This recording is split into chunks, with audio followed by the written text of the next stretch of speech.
Good morning, my dear students. Hope you all fine. So today we will start with chapter number 3 of history, that is the ruling the countryside or ruling the rural areas.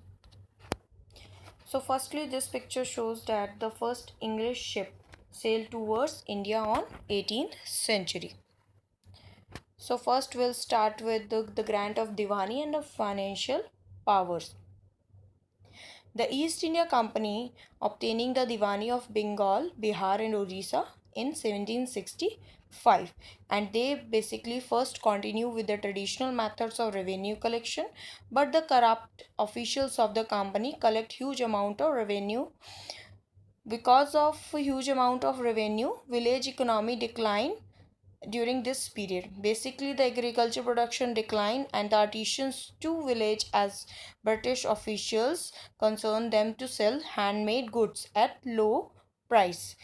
Because of all these situations, the terrible famine of 1770 rose the situation. And the third one is the growth of revenue. Basically, first the company was just interested in collecting revenue so that its trade and other expenses could be financed, but the company was not interested in setting up any regular system of assessment and collection. Due to this, the revenue was enough to double the purchase by company within 5 years. And the what problem faced for common people with the growth, and but the Bengal economy was facing a deep crisis. Artisans were being forced to sell their goods to the company at lower price, as I told you earlier also.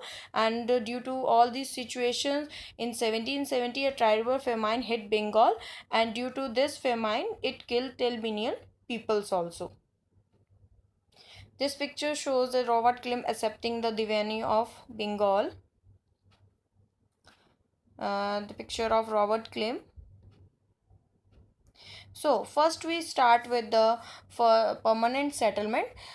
This settlement was introduced by the company, and this is the one settlement from the three of new revenue collection system, that is permanent settlement.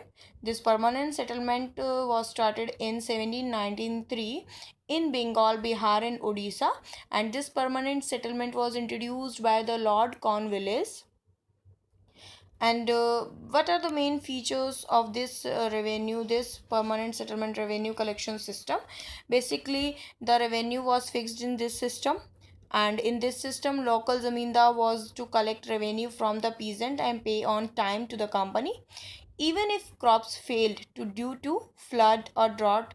Otherwise the land would be auctioned off, and this led to the new class of absentees landlords. And who are absentees landlords? Basically, absentees landlords are that those landlords who own the huge areas of land in village but lived in towns. So the problems of permanent settlement, the first problem was faced that the revenue was fixed at such a high level that the zamindar found it difficult to pay.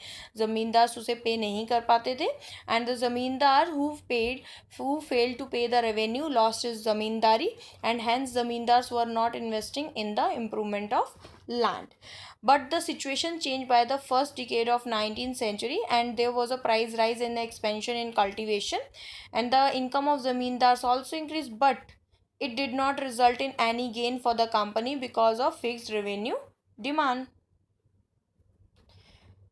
This is the third problem that were faced in the permanent settlement, and that is the zamindar preferred to earn as much as profit as they could and seldom bothered about investing in land. They were just happy to lease out the land to tenants. And the fourth one is the system was extremely oppressive for the cultivators. He had to pay a high rent to the zamindars, but there was no security of his right on land. Cultivators often had to take loan from the moneylenders to pay rent. Money lenders से loan तो ले लिया करते थे cultivators, but if they are fail to pay the that rental amount the cultivator from the land the mean eviction for the cultivator from the land. Now this is the next system of the revenue collection, that is Mahalwari system, and this system was started in 1822 and started by the Hall Mackenzie.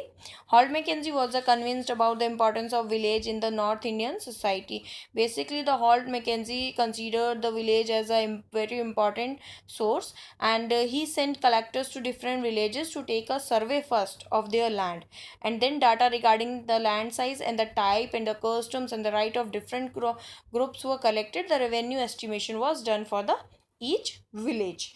The village was known as the Mahal, and hence this system was known as the Malwari system, and it was also decided to revise the revenue demand periodically, and the village headman, and village headman is also known as the talukdar, and was given the responsibility of revenue collection. Mahalwari system के अंदर revenue कौन collect करता था? Village का head collect करता था, और उसको तालुकदार के नाम से भी जाना जाता था.